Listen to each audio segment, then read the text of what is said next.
레미제라블. 이 작품은 그냥 소설이 아니죠. 한 남자의 영혼을 통해서 정의가 뭔지, 자비가 뭔지, 그리고 인간의 위대함이 어디까지 갈 수 있는지를 보여주는 정말 거대한 서사시입니다. 자, 오늘 저와 함께 이 불멸의 고전 속으로 한번 깊이 들어가 보시죠. 이 이야기는 1935년 뉴욕의 라과디아 판사 실화인데요. 법이라는 게 얼마나 엄격해야 하는가, 또 인간적인 연민은 어디까지 허용되는가, 그 사이의 갈등을 아주 잘 보여주죠. 바로 이 지점이 레미제라블이 우리에게 던지는 아주 근본적인 질문과 맞닿아 있습니다. 그런데 만약 이런 자비로운 판결 대신에 19년이라는 정말 상상도 할 수 없는 형벌이 주어진다면 어떨까요? 지금부터 레미제라블의 주인공 장발장이 마주해야 했던 냉혹한 현실 속으로 들어가 보겠습니다. 자, 이제부터는요, 정말 어떤 희망도 보이지 않는 세상으로 들어가 볼 겁니다. 주인공 장발장이 어떻게 이 깊은 절망의 구렁텅이에 빠지게 됐는지 거기서부터 시작해보죠. 배고파 우는 조카를 위해 빵 한 조각을 훔친 죄. 그런데 그 대가는 무려 5년의 징역형이었습니다. 여기서 벗어나려고 필사적으로 탈옥을 시도했지만 그럴수록 형량은 계속 늘어서 결국 19년이라는 세월이 그의 삶을 송두리째 삼켜버렸습니다. 길고 긴 19년의 복역이 끝났지만 그렇다고 자유로워진 게 아니었어요. 전과자라는 걸 증명하는 이 누런 통행증 때문에 말이죠. 이건 뭐랄까, 보이지 않는 또 다른 감옥이 되어서 그를 사회로부터 완전히 고립시켜버립니다. 일할 곳도 잠잘 곳도 없는 그냥 유령 같은 존재가 되어버린 거죠.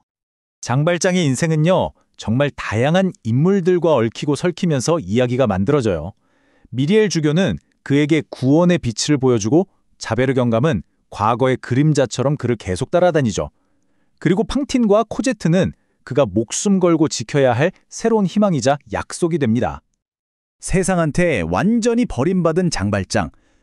바로 그 절망의 순간에요, 그의 인생을, 아니 그의 영혼을 통째로 뒤바꿀 운명적인 만남이 이루어집니다. 그의 얼어붙은 영혼에 빛을 가져다준 바로 그 주교의 촛대 이야기입니다. 자신에게 친절을 베푼 주교의 집에서 장발장은 은그릇을 훔쳐 달아납니다. 당연히 곧바로 경찰에 붙잡혔고요. 이제 모든 게 끝났다고 생각했을 겁니다. 그런데 돌아온 건 처벌이 아니었어요.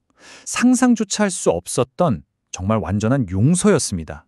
이 조건 없는 자비가 그의 꽁꽁 얼어붙었던 영혼을 녹여내기 시작합니다. 내가 당신의 영혼을 사서 하느님께 바쳤소.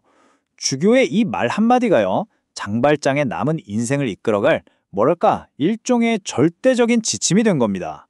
이제 그의 삶은 더 이상 자기 자신만을 위한 게 아니라 선을 행하기 위한 삶이 되어야만 했습니다.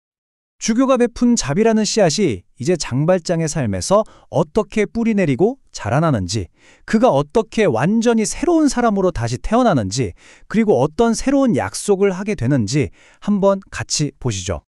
죄수 장발장이란 이름은 이제 사라집니다. 대신에 모든 사람의 존경을 받는 마들렌 시장이 탄생하죠. 그는 불을 쌓고 그 불을 전부 가난한 사람들을 위해 써요. 자기가 받았던 그 자비를 세상에 그대로 되돌려주기 시작한 겁니다. 주교의 믿음이 마침내 이렇게 꽃을 피운 거죠. 그런데 여기서 그의 삶에 또 다른 전환점이 찾아와요. 바로 죽어가는 팡틴과의 약속인데요. 이게 그의 두 번째 구원이자 새로운 삶의 이유가 됩니다. 이제 그의 모든 행동의 중심에는 오직 그녀의 딸 코제트를 지켜야 한다는 사명감이 자리 잡게 돼요. 하지만 과거는 그렇게 쉽게 그를 놓아주지 않았습니다. 이제 장발장은 자신의 모든 걸 걸어야 하는 정말 일생일대의 선택의 기로에 서게 됩니다. 상황이 정말 끔찍해요.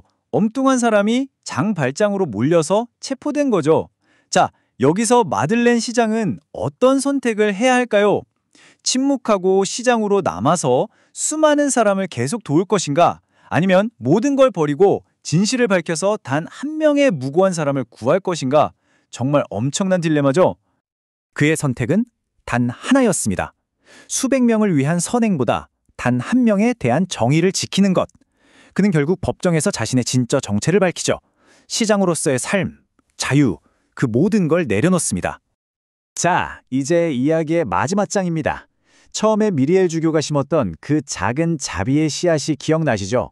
그게 어떻게 거대한 구원의 나무로 자라나서 또 다른 사람들에게 영향을 미치는지, 그 놀라운 과정을 함께 따라가 보시죠.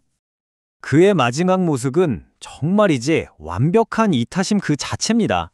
코제트가 사랑하는 남자를 구하려고 혁명의 한복판으로 뛰어들고요. 평생 자신을 쫓던 숙적 자베르에게 자비를 베풀고 부상당한 청년을 구하기 위해 파리의 어두운 하수구를 몇 시간이고 헤쳐나갑니다. 이제 그는 완벽하게 타인을 위한 존재가 된 거죠. 이 두 사람의 마지막은 정말 극명하게 엇갈립니다. 자비를 받아들이고 변화한 장발장은 사랑하는 이들 곁에서 평화롭게 눈을 감죠. 하지만 법만이 전부였던 자베르는 그 자비를 끝내 이해하지 못하고 스스로 무너져 내리고 맙니다. 그리고 그의 마지막 순간, 그 곁을 지킨 건 바로 두 개의 은촛대였습니다. 모든 이야기는 결국 처음으로 돌아가는 거죠. 그의 새로운 삶을 열어주었던 바로 그 첫 번째 자비, 그 영원한 빛을 상징하는 겁니다. 결국 레 미제라블은 이 시대를 살아가는 우리 모두에게 질문을 던지고 있는 것 같아요. 한 사람을 진정으로 규정하는 건 과연 뭘까요? 과거에 저지른 실수일까요? 아니면 그럼에도 불구하고 변화하고 용서할 수 있는 능력일까요? 어쩌면 그 답은 바로 우리 자신에게 달려있는지도 모르겠습니다.